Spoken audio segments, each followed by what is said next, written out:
Hello friends, in this video I will show you how to sum a column in Microsoft Excel. So we can see we have this column. So firstly select it.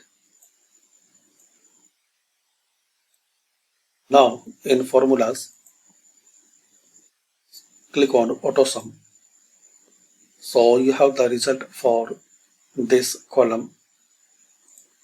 Now click here and drag and drop. So you have the answer. You can change style and color,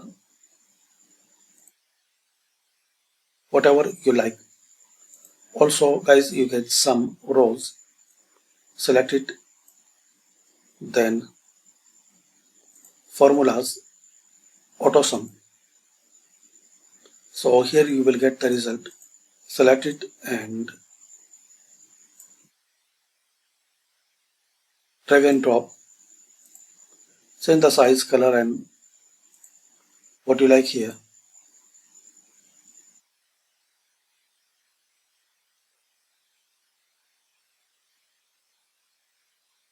So this way you can sum column or rows in Microsoft Excel.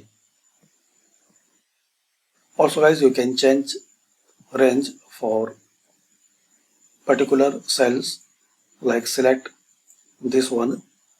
Now formula and auto sum. Once it's selected, you can change range like this.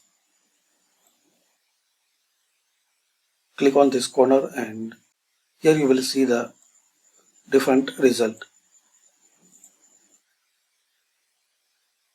So thanks for watching. This is the way to sum column in Microsoft Excel.